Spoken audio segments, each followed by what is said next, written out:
Bismillahirrahmanirrahim. Assalamualaikum warahmatullahi wabarakatuh.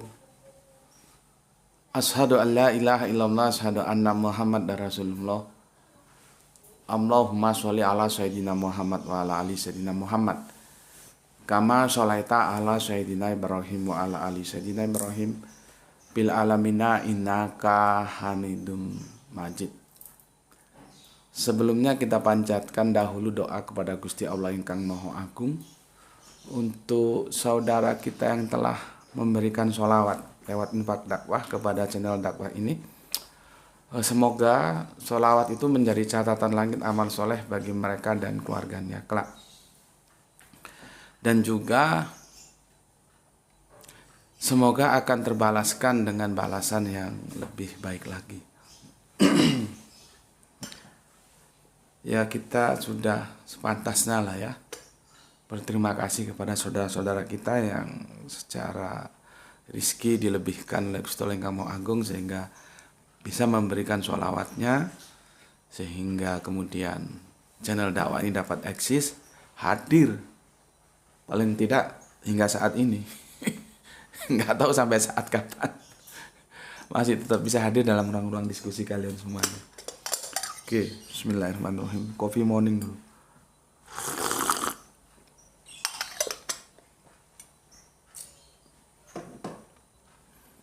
Aku sebetulnya ingin bikin seri kajian video itu per tematik tidak tercampur gitu ya. Tapi ya sulit ternyata ya. Seperti kemarin tajuk kita kan tentang trilogi korban itu kan. Akhirnya seri pertama itu hanya sekilas, baru nanti intinya kita bahas di seri keduanya ya. Karena aku mengikuti alur ceritanya ya, alur cerita dari diskusi kita, aku harus memberikan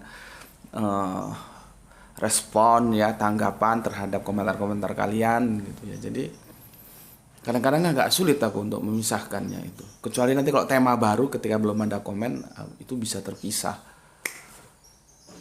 Maka dari itu aku harapkan kalian tidak bisa kalau ngikuti kajian di sini itu langsung jujuk, kata orang Jawa bilang.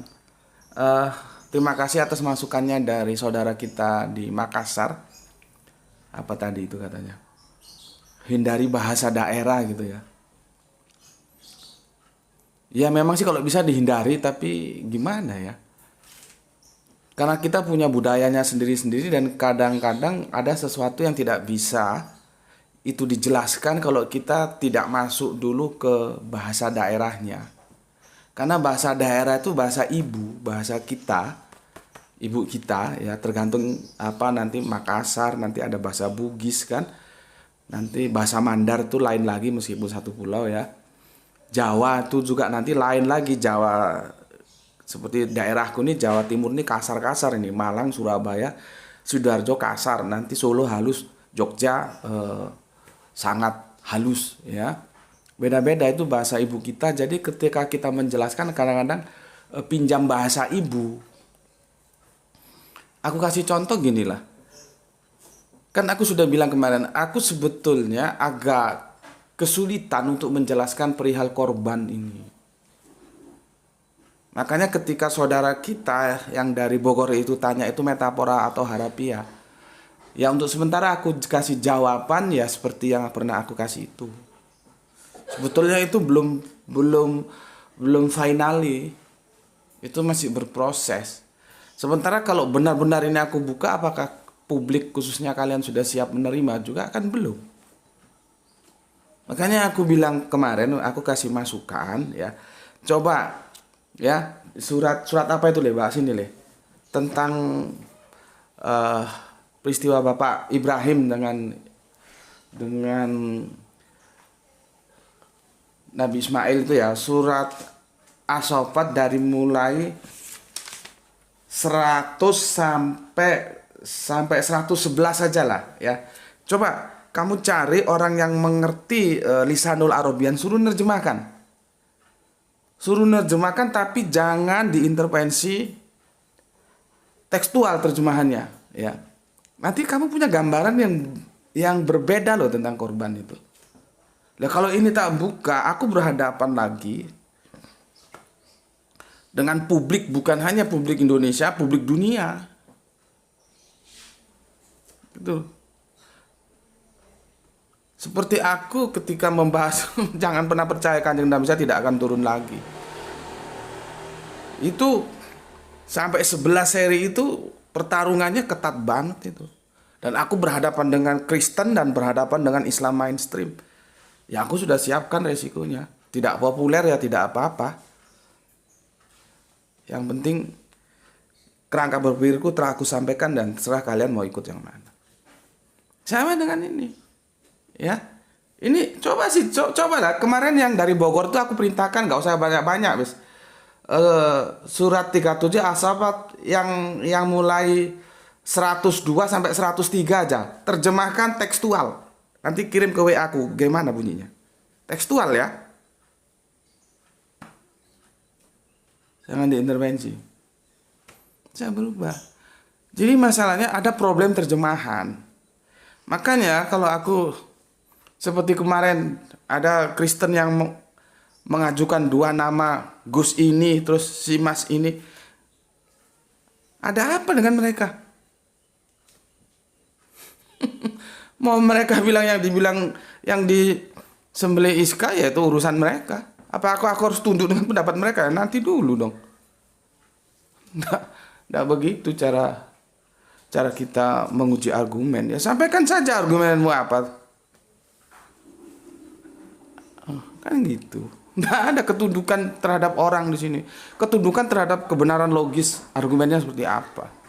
Dan aku sudah bilang aku tidak terlalu tertarik untuk mendiskusikan Ishak atau Ismail karena itu sudah berbuih-buih lah, sudah banyak yang mendiskusikan. Maka aku coba cari sisi-sisi lain yang belum pernah didiskusikan, belum pernah menjadi tajuk pemikiran kita bersama sehingga kekayaan intelektual kita bertambah. Kalau soal Ismail Ishak ya sudah dari dulu ya begitu itu aja.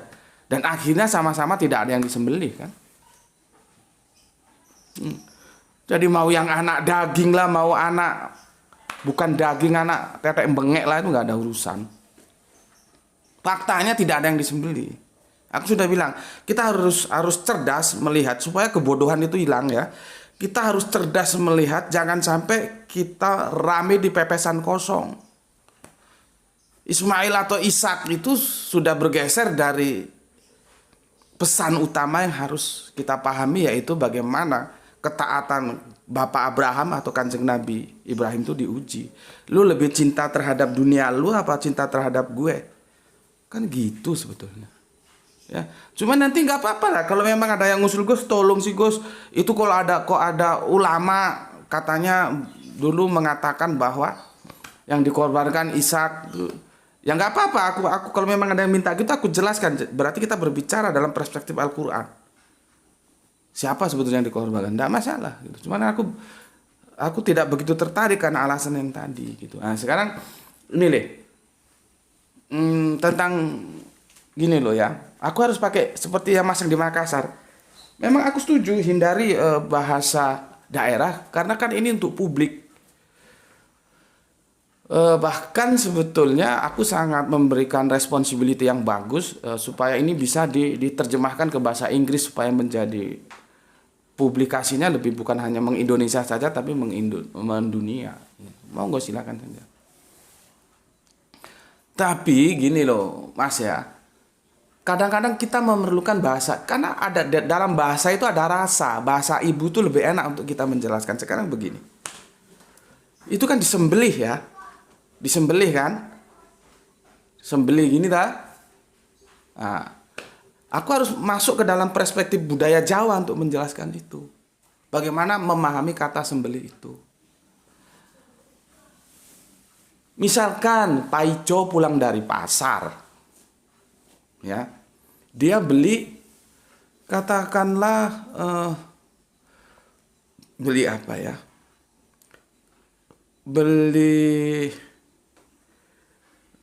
Beli apa enaknya? Pak Ijo ke pasar beli jam, gitulah, beli jam ya, jam tangan gitu misalkan ya, beli jam tangan. Pulang dari pasar,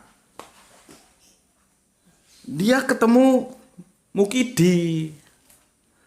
Mukidi tanya, "Jo, kon saka ngendi? Jo, kamu dari mana?" "Aku teko pasar." "Aku dari pasar." "Lapo kon nang pasar? Ngapain kamu ke pasar?" "Aku tuku jam. Aku beli jam di pasar." Gitu terus. "Piro kon tuku jam? Berapa kamu beli jam?" "Aku tukune 500.000. Aku belinya 500.000. "Endi jame? Mana jame?" "Iki. Ini jamnya." Gitu. "Dia tak deloke, mana tak lihatnya?" Begitu dilihat oleh Mukidi, Mukidi bilang ke Pak Ijo, "Kon dibeleh. Kon dibeleh. Kamu itu disembelih." Ini tolong yang teman-teman Jawa bantu menerjemahkan apa maksud diksi disembelih pada sebuah analogi yang aku sampaikan tadi. Ya, jadi dalam perspektif Jawa itu begitu untuk mengatakan seseorang yang apa bisa dikatakan ditipu ya. Biasanya menggunakan kata disembelih. Kon dibeleh kon gitu. Wong iku jam regane 100 mbok tuku 500. Orang itu jam harga 100 kamu beli 500. Terus Pak Ijo pulang ngomong sama istrinya, "Waduh aku nembe dibeleh. Aduh aku baru disembelih." Jadi memang kadang-kadang kita perlu bahasa daerah itu ya. Maka dari itu ada baiknya juga kita belajar bahasa daerah kita yang ada di Nusantara ini seperti bahasa Sunda, bahasa Jawa, bahasa Madura ya, seperti itu ya. Oke. Makanya ketika ada kata disembelih itu gimana memahaminya gitu. dan ambil itu Bapak itu apa tap. Bapak tuh kalau perlu tap pas perlu casnya habis paling jengkel lah. Ya. Coba kalian buka Al-Qur'an surat 37 ya.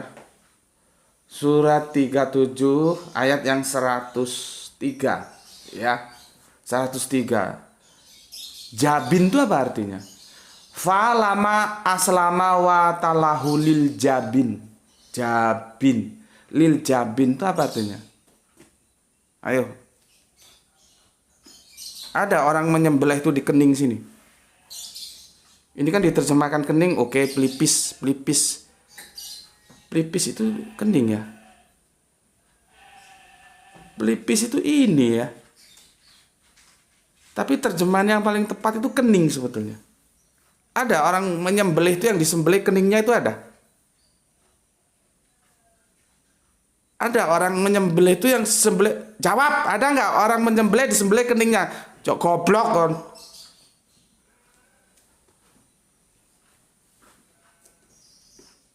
Ada nggak orang menyembelih disembelih keningnya itu? Dimanapun kalau menyembelih secara harafiah itu leher, krek. Ini Al-Quran bilang pelepisnya, keningnya. Berarti apanya yang disembelih? Itu loh maksudku.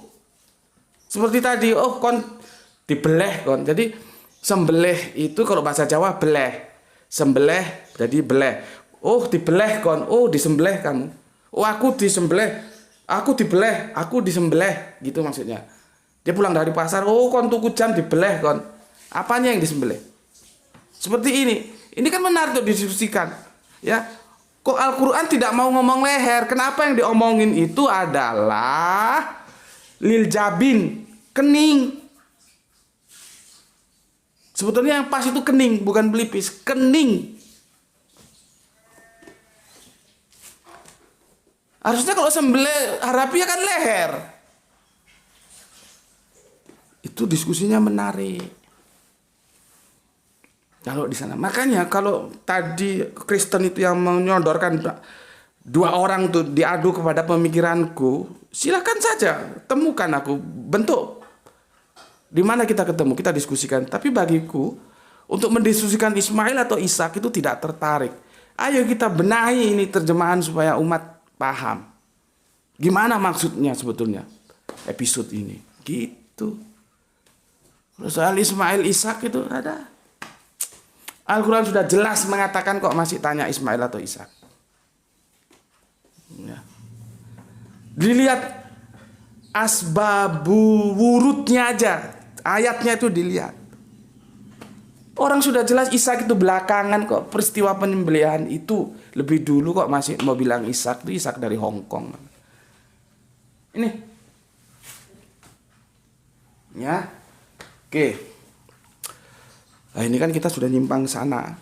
Padahal aku nggak mau menjelaskan itu. Ya itulah yang aku bilang. Ya sudahlah. Kita mengalir aja. Dan aku minta kamu mengekspan kecerdasanmu untuk menangkap semua kajian-kajian yang telah aku paparkan. Nanti terserah kamu, setuju ambil, nggak setuju dibuang, nggak apa-apa gitu ya. Karena kalau kita bikin yang perfect mungkin aku nggak bisa strike itu nggak bisa, mesti berputar singular gitu. Ya, sekarang terserah kalian. Kalau kalian suka ya ikuti, nggak ya nggak usah diikuti gitu. Karena kajian singular itu ada positifnya, ada negatifnya juga.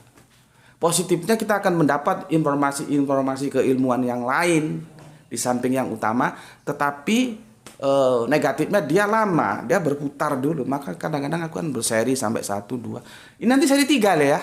Seri 3 dan tamat. Oke, kita masuk ke seri 3 dari tajuk yang kemarin itu adalah trilogi korban Yahudi, Kristen, dan Islam. Penggantinya siapa? Maka sudah terjawab, Yahudi dan Islam memiliki sebuah kerangka teologis yang sama. Yang dikorbankan itu ya wedhus, bukan manusia. Yang dikorbankan itu adalah hewan ternak, bukan manusia. Di kekristenan yang dikorbankan itu sebagai penggantinya itu manusia. Itu masalahnya yang aku bilang. Terus apa bedanya dengan pagan gitu loh? Aku ngajak kalian berpikir, kalau sudah demikian, apa bedanya dengan pagan? Bismillahirrahmanirrahim.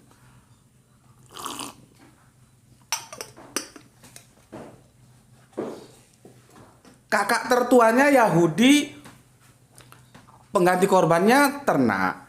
Adik termudanya Islam, korban penggantinya ternak. Lah kok lu sendiri bisa manusia gitu? Gimana itu loh? Kan sama dengan pagan kalau gitu. Karena pengorbanan manusia dari manusia, di mana manusianya itu menjadi produk yang harus dikorbankan dalam konsep teologis, itu kita sebut dengan pagan. Ya. Dan itu kan tidak boleh. Ya. Dalam Abrahamic faith, pagan itu selalu dihindari. Nah, sekarang kenapa bisa terjadi demikian? Itulah yang aku bilang kemarin. Sebetulnya diskusi-diskusi kita ini nyambung terus ini dari satu tajuk yang utama maupun tajuk tambahan di Mampir Ngombe pagi ini saat duha ini. Itu saling terkait. Cuman aku juga nggak tahu apakah kalian dapat merangkai dengan kecerdasan seperti apa. Kalian dapat merangkai dua timing kajian yang utama dan yang tambahan ini. Sebetulnya masih dalam satu aliran yang mengalir itu. Ya. Ini semua terjadi karena ada dogma. Jadi mau diputar bagaimanapun, soteriologi salib itu dogma keselamatan yang dibangun oleh Paulus. Sekarang pertanyaan kita, yang dikapitalisasi Paulus apa? Penyalipan. Penyalipan itu dikapitalisasi Paulus menjadi dogma yang dia bangun untuk membangun kekristenannya. Maka dia mengatakan di surat Efesus bahwa keselamatan itu adalah anugerah, bukan hasil usahamu. Dikunci sama dia di sana.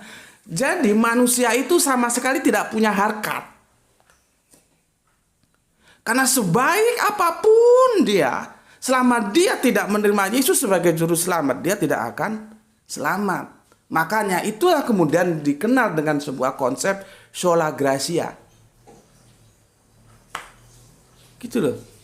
Nah, sekarang yang aku mau ajak diskusikan sama kalian semua nih, yang Islam juga yang Kristen, supaya pada ngerti lah. Bener gak ya, salib itu mempunyai nuansa teologis, mempunyai nilai-nilai teologis dia? Kalau aku tidak. Penyalipan itu nuansanya murni politis, tidak punya nuansa teologis. Sama Paulus digeser dari nuansa penyalipan yang itu sebenarnya politis menjadi teologis. Konsep keselamatan tadi itu. Sekarang bagaimana? Kita manusia dikasih akal, dikasih penglihatan, dikasih pendengaran sehingga informasi masuk. Kita bisa membedakan mana yang benar, mana yang salah. Ikuti yang benar, tinggalkan yang salah. Tiba-tiba dihantam oleh dogma ini. Kamu mau berusaha sebaik apapun, tidak akan pernah menyelamatkan kamu. Kan menjadi tidak bernilai manusia. Coba kalau diskusi ini kita gelar bersama di kampus itu kan enak. Jadi nggak bernilai. Manusia menjadi tidak berharga. Padahal Allah sudah kasih kita perangkap. Ada perangkat berpikir, ada perangkat melihat, ada perangkat mendengar. Supaya kita menjadi naik harkatnya. Tidak menjadi hewan ternak. Nah, tiba-tiba dikunci oleh Paulus lewat surat kirimannya untuk orang-orang Efesus itu. Bahwa keselamatan itu adalah bukan hasil usiamu, bukan hasil usahamu, melainkan anugerah pemberian. Berkali-kali aku katakan yang aku keberatan dan itu sedang kita bahas di kajian utama. Kerangka berpikir ini di copy paste oleh pemikir-pemikir Islam, jadilah masuk surga itu karena rahmat. Ini kan orang nek wong Jawa ngarani gendeng mangan sabun, orang gila makan sabun. Itu akidah saudara kita Kristen, kita hormati, harus kita hormati. Tapi jangan kamu bawa ke dalam akidahmu, salah. Islam tidak menjelaskan begitu. Bismillahirrahmanirrahim.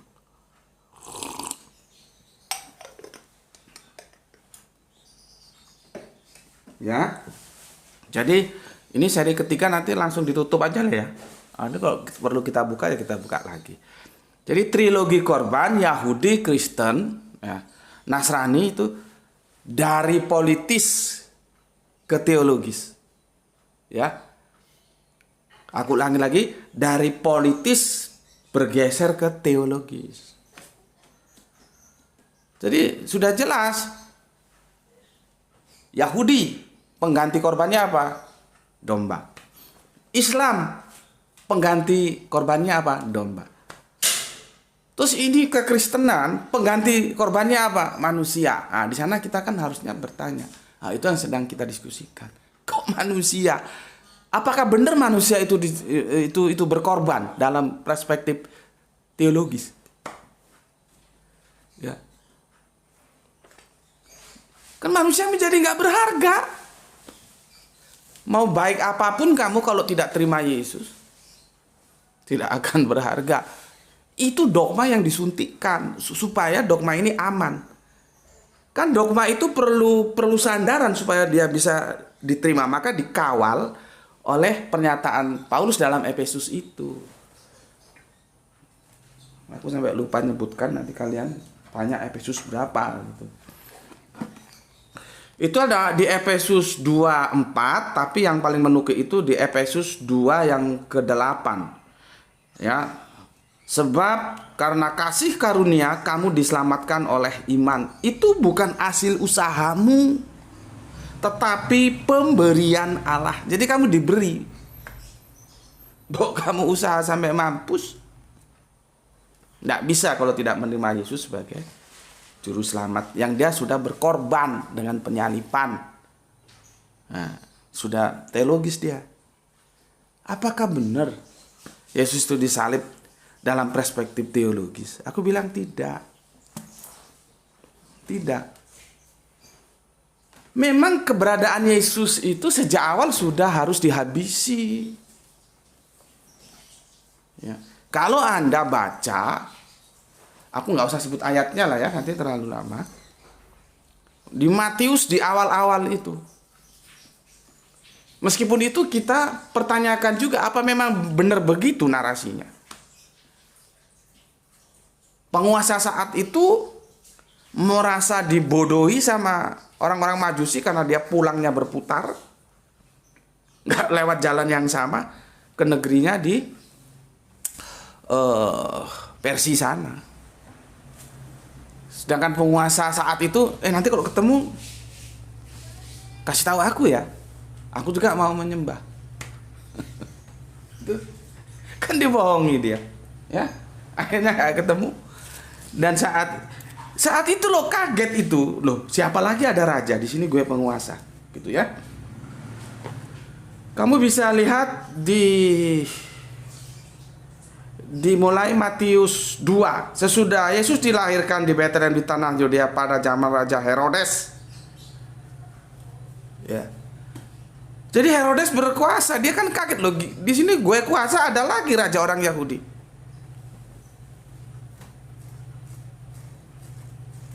Karena Herodes berpikir, ini mau ada apa-apaan ini? Gue raja mau ada lagi raja orang Yahudi. Kan mending gue sikat. Gitu. Jadi Yesus memang sudah tidak dikehendaki sejak awalnya kalau berdasarkan laporan Injil Matius. Ya.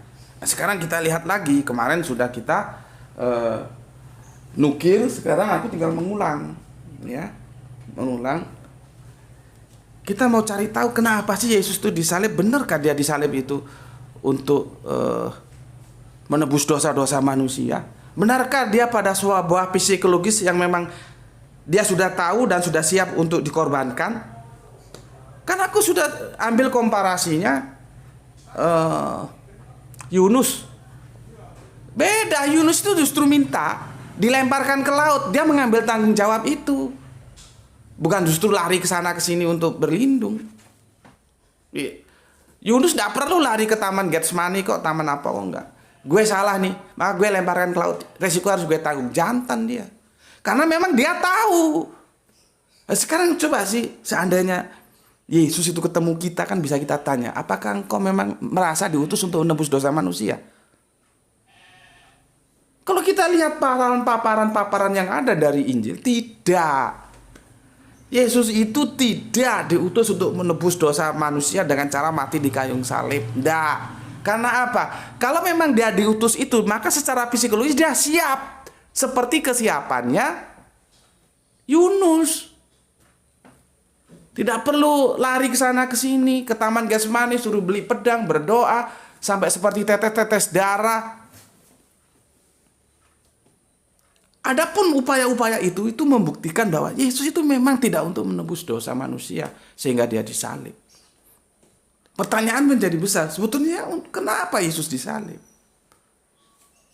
Maka jawabannya jelas. Ya. Sebentar, aku lihat di sini. Ya. Kemarin ini sudah kita nukil ya.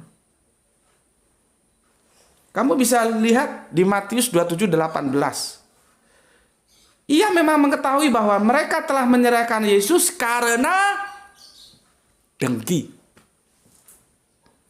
Bukan karena untuk menebus dosa manusia. Bukan. Kan ini dibawa ke meja mahkamah karena dua kekuatan pada saat itu di Israel, kekuatan teologis dipegang oleh Yahudi, tua-tua Yahudi, kekuatan politis dipegang oleh Romawi sebagai negara penjajah. Dan Yahudi nggak boleh sembarangan ketika menyangkut hukum-hukum, dia harus kompromi dulu terhadap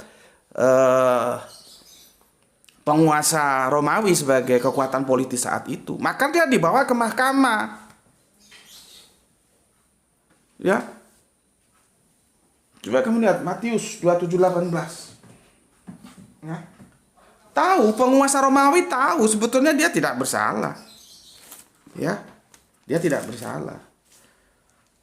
27:18 kamu buka. Matius 27:18. ya. Itu kan Pilatus itu kan telah menjadi kebiasaan bagi wali negeri untuk membebaskan satu orang hukuman pada tiap-tiap hari raya itu atas pilihan orang banyak. Jadi siapa yang kita lepaskan hari ini? Itu publik ditanya. Nanti siapa yang dia pilih itu yang dilepaskan. Seperti grasi lah ya. Seperti grasi. Dan pada waktu itu ada dalam penjara ada dua Yesus. Yesus Barabas dan Yesus Kristus. Gitu ya. Jadi satu-satunya nabi yang namanya dimiliki nama lain ya ini ya. Yesus ada dua. Karena mereka sudah berkumpul di sana, Pilatus berkata kepada mereka, siapa yang kamu kehendaki kubebaskan bagimu? Yesus Barabas atau Yesus yang disebut Kristus? Pilihan dilempar ke publik, disambut oleh publik. Ia memang mengetahui bahwa mereka telah menyerahkan Yesus karena dengki. Pilatus tahu karena dengki, bukan karena untuk disalib dalam rangka penebusan dosa. Kan clear Alkitab mengatakan. Ya, clear banget karena dengki. Nggak ada lu gue salib dah untuk menebus dosa-dosa manusia, nggak ada. Ya. Makanya kemarin kita mencoba tapi ya bisa dikatakan tidak sukses itu teknisinya belum menemukan format yang jelas supaya kita bisa berinteraksi lewat kemarin StreamYard itu nggak bisa, banyak suara-suara noise. Tapi paling tidak aku sudah mengajukan pemikiran meskipun kata Peor dari Jakarta itu terlalu berat temanya gitu. Memang berat karena itu akan menggali, memahami ayat ke ayat, mengkomparasi bagaimana psikologis Yesus ketika disalibkan, bagaimana posisi psikologisnya Ismail ketika akan disembelih tadi itu. Kita mau komparasi gitu. Kenapa Ismail menerima dengan tenang? Bahkan mempersilahkan. Itu wujud keikhlasan karena dia tahu kalau memang itu dari Allah, silahkan Abba. Psikologis Yesus itu jelas beda loh. Setelah aku komparasi dengan Yunus beda banget, dengan Ismail beda banget. Yesus itu, aku kan sudah bilang, Yesus itu mencintai kehidupan, bukan mencintai mati konyol. Kalaupun dia menyerahkan itu dalam kondisi yang sudah no way out, tidak ada jalan keluar. Ya, tuh. Oke, berapa lama tuh? 3:03. Insya Allah ini akan aku tutup ya, bisa selesai nggak sampai panjang nanti diprotes lagi.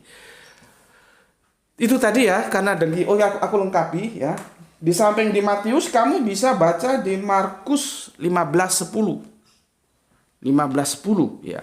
Ia memang mengetahui bahwa imam-imam kepala telah menyerahkan Yesus karena dengki. Karena dengki, kedengkian. Sebetulnya antara imam-imam Yahudi, tua-tua Yahudi dengan si Pilatus sebagai perwakilan Romawi ini paudo bae, setali 3 uang. Seperti pinang dibelah 2. Cuman kan si Pilatus ngapain gue repot-repot, ini sudah melaksanakan apa yang gue mau. Tinggal mengendorse saja. Cuci tangan. Padahal juga dia punya keinginan yang sama. Yesus harus dihabisi. Ya, kenapa Yesus harus dihabisi? Pandangan seorang penguasa, apalagi dia penjajah, dia tidak mau ada satu orang pun yang bisa mengkontrol kekuatan lain, sehingga itu mengganggu eksistensi kekuatan dia sebagai penjajah. Yesus ini kalau dibiarkan lama-lama makin banyak pengikutnya. Gitu loh. Maka harus strategi potong rumput. Sebelum rumput tinggi dibabat dulu dari bawah. Itu kepentingan penjajah Romawi. Lah kok ini ada ujuk-ujuk si Yahudi datang. Dan sudah jelas Yahudi karena dengki. Karena apa? Otoritas teologis itu dipegang oleh tua-tua Yahudi. Sementara pengikut Yesus meskipun lambat tapi pasti semakin lama semakin bertambah. Kalau Yesus terus dibiarkan bertumbuh, tua-tua Yahudi kalah pasaran, otoritas berpindah dari tua-tua Yahudi kepada Yesus. Orang gue sudah masuk zona kenyamanan kok lu mau merebut eksistensi gue di mata sosial masyarakat Israel. Lu gue habisi. Itulah yang dimaksud karena dengki. Jadi penyalipan Yesus itu harus dipahami berdasarkan tekstual yang ada, nuansanya politis, bukan teologis. Tidak ada nuansa teologis apapun. Ya. Dan kita bisa lihat dari Injil Matius. Ya. Kalau memang dia untuk menebus dosa, dia tidak mungkin mengatakan Eli, Eli, lama sabachthani. Tidak mungkin. Nggak mungkin. Yunus itu nggak mungkin. Hai orang-orang kapal, mengapa engkau campakkan aku ke laut? Kan enggak. Lihat itu kitab Yunus itu kan cuma berapa lembar itu. Nggak, kamu belajar ya, Yunus itu cuma 1,5 lembar itu. Nggak tebel-tebel amat. Kamu lihat ceritanya, kan dia nggak protes. Hai orang-orang laut, hai anak buah kapal, kenapa engkau campakkan aku ke laut? Enggak. Karena dia sudah tahu dia harus mengemban tanggung jawab itu, karena itulah bentuk tanggung jawab dia sebagai kasatria. Begitu juga Ibrahim ketika episodenya dengan Ismail. Kanjeng Nabi Ibrahim, kanjeng Nabi Ismail ya, tidak mengatakan ya Abah, ya Bapak, kenapa engkau sembelih aku? Enggak. Karena sudah tahu psikologis itu yang tidak terbaca oleh teman-teman Kristen karena itu dogma sudah mancep. Jadi sebetulnya penyalipan Yesus itu adalah nuansanya politis. Tapi oleh Paulus dikapitalisasi menjadi teologis demi untuk membangun dogma yang dia tawarkan kepada publik Kristen, yaitu soteriologi salib. Ya, keselamatan atas salib. Untuk melancarkan ini, maka dibikinlah penjelasan seperti lewat Efesus tadi. Keselamatan itu bukan hasil usahamu, tapi itu adalah kasih karunia, pemberian, anugerah. Jadi sebaik apapun kamu, tidak akan pernah masuk dalam kerajaan surga kalau tidak menerima Yesus sebagai juru selamat. Pemahaman juru selamat yang sudah bergeser seperti itu. Karena sebuah nabi itu juru selamat. Nggak ada nabi juru celaka, itu nggak ada. Cuman bagaimana memahami juru selamat. Kamu carilah, ada nabi aku diutus menjadi juru celaka, itu nggak ada. Semua nabi itu yang mesti membawa keselamatan. Hidup selamat itu bagaimana? Hidup selamat kalau kita hidup dalam hukum-hukum Allah. Ketika kita keluar dari hukum Allah, maka kita mati, kita terpisah. Bukan mati terus dipendem gitu maksudnya. Hubungan kita menjadi mati dengan Allah karena kita hidup di luar hukum Allah. Nah, para nabi itu juru selamat semua supaya kita selamat. You harus hidup dalam hukum Allah, gitu loh, ya. Jadi tidak ada di sana nuansa politis, yang ada teologis tidak ada. Ya, cuman karena sudah menjadi dogma, akhirnya diterima seperti itu. Oke. Aku kira itulah ya, mungkin terlalu berat juga penjelasanku, nggak tahu lah ya, supaya kalian juga belajar lah. Karena nggak bisa, kebodohan itu tidak bisa hilang tanpa belajar, harus belajar gitu ya. Itu yang bisa aku sampaikan ya, dan ini penutup ya Le ya, penutup ya, nanti kita diskusi lain ya. Dan aku tawarkan pemikiran itu khususnya untuk teman-teman Kristen, silahkan di apa namanya, meskipun tidak harus langsung ditolak atau diterima, minimal dijadikan sebuah pemikiran dulu lah. Ya. Sebetulnya benar nggak sih soteriologi salib itu? Kan dia bertentangan dengan harkat kita. Orang kita dikasih akal kok kita berbuat baik seperti apapun nggak ada nilainya. Terus untuk apa lagi jadi manusia? Itu kan menjadi pergumulan dalam hati yang kamu selesaikan. Kamu tampung dulu lah ya. Maksudku jangan kamu tolak, jangan kamu terima, tapi minimal kamu tampung dulu. Karena aku juga memaklumi dogma itu kalau sudah mancep, terus tiba-tiba ada pemikiran yang membalikkan, itu ya berat juga. Ya, loh, ternyata begini. Iya begitulah itu. Kita bilang karena dengki kok. Ya, oke, sampai di sini dulu ya. Mari kita sama-sama berdoa ya, semoga kita dikaruniai rezeki yang barokah, ya, kesehatan yang prima sehingga kita dapat melanjutkan kajian-kajian kita sebagaimana waktu-waktu yang lalu. Jaga ya Al-Qur'an, jaga Kanjeng Nabi, jaga Allah, jaga Islam supaya dia tetap menjadi milikmu sampai nanti menutup mata. Kamu boleh kehilangan apapun, jangan sampai kehilangan yang 4 itu. Tetapi jangan lupa beri kehormatan untuk saudara-saudara kita yang telah memilih jalan lain. Itu dari aku. Bismillahirrahmanirrahim. Alhamdulillahirabbil alamin.